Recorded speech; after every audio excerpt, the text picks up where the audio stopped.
Hi guys, Michelle here from Andaliri Gardens. Okay, we're looking at a little section of garden that I want to extend out a little bit.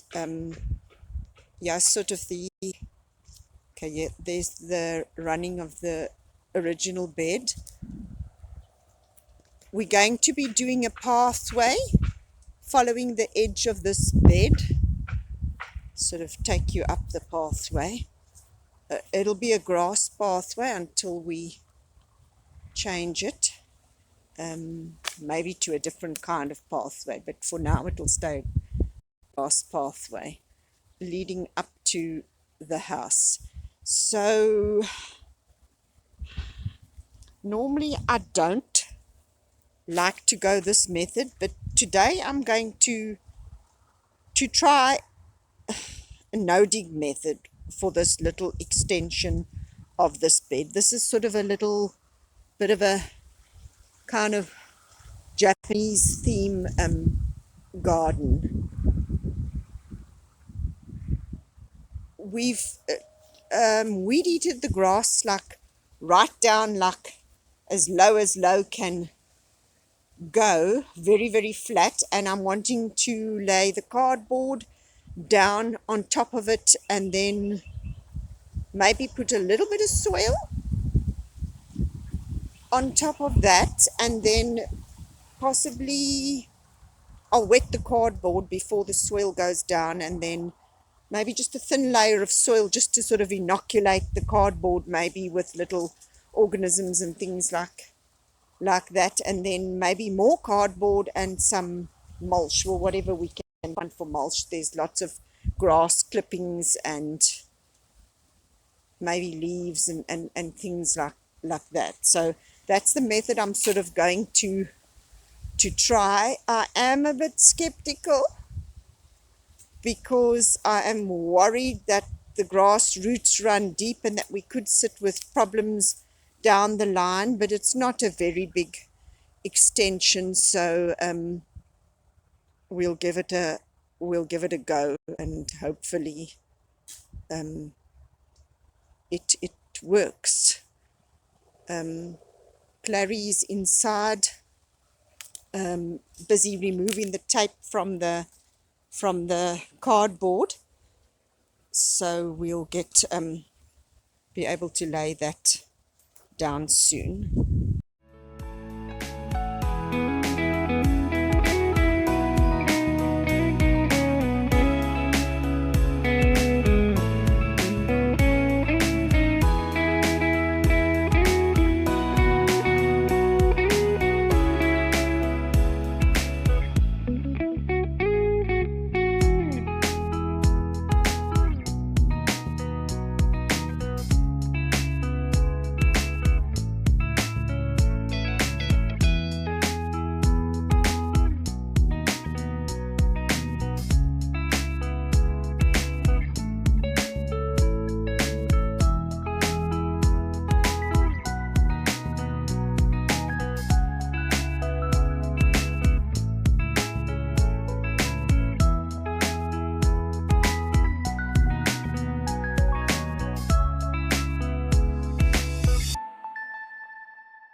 I do expect this section to drop down a bit. What I might do is zoom a bit closer. This is polygonum.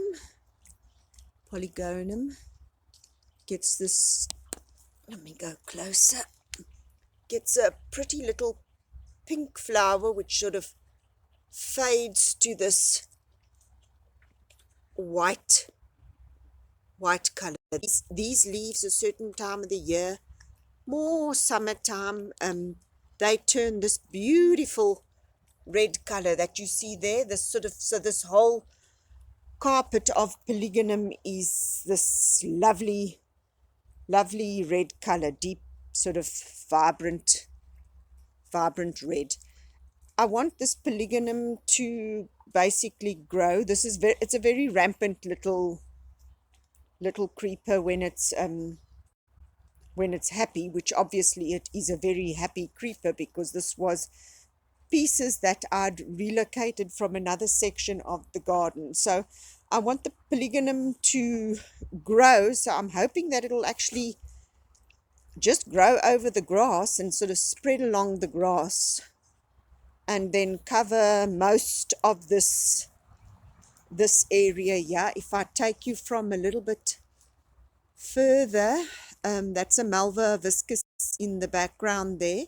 That was also relocated this is probably about its second year after, or maybe still the first year possibly after relocation. That's very happy in its new spot. We had to clip it back quite a bit, and it's it's looking quite full and lush, but needs maybe a bit more clipping back.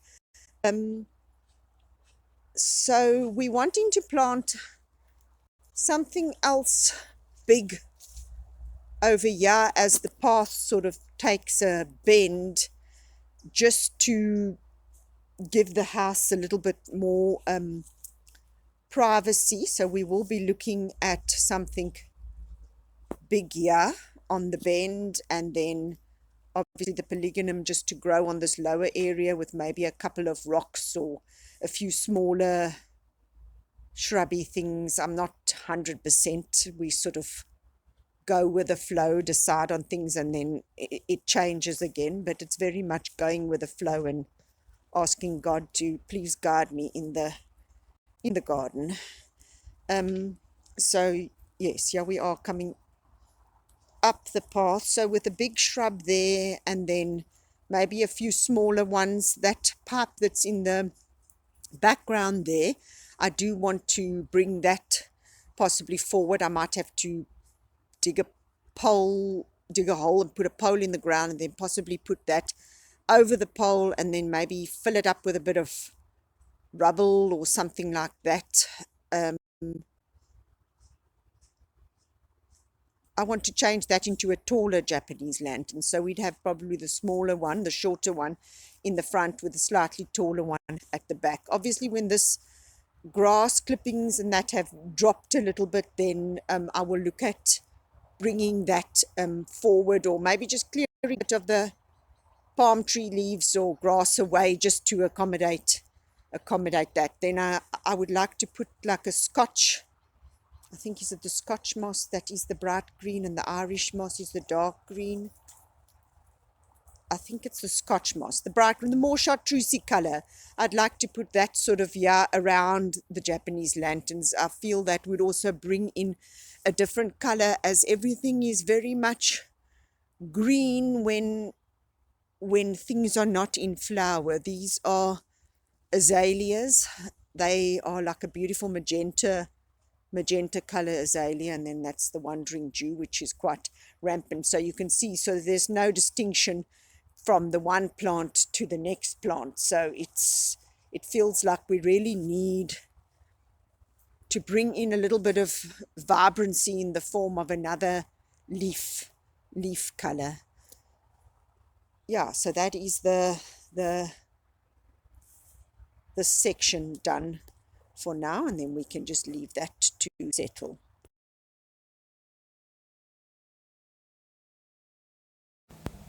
Just wanted to show you these beautiful table arrangements.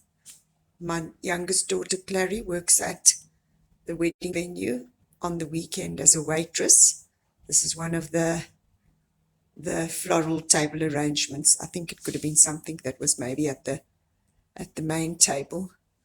This is South Africa's indigenous flora. It's fynbos, proteas and heathers. It's another little protea. You see lots of them out when we're riding along the roads. You see them along the roadsides, all the heather. That's the heather there. See a lot of this little one. This is also kind of in the protea family. This is a blushing bride, this one. Very delicate. The brides, when they get married, like to use that one. Sort of delicate, almost translucent like a veil. Bits of penny gum. There's a protea. Absolutely exquisite. Thought this is too beautiful not to share. There's a enormous protea. Not too sure, not very clued up on what proteas are what protea. I think that could be a king protea, but I stand under correction.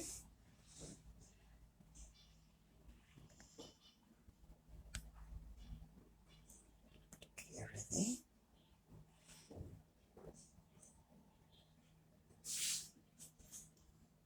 The heathers almost give you the feeling of confetti bushes, those little ones. Don't know what they're called. There's another protea. Okay, there's a rose. Well, that's not indigenous. There's those little balls. Oh, this fynbos talks to my soul. It is so beautiful. So beautiful. So yes, give you a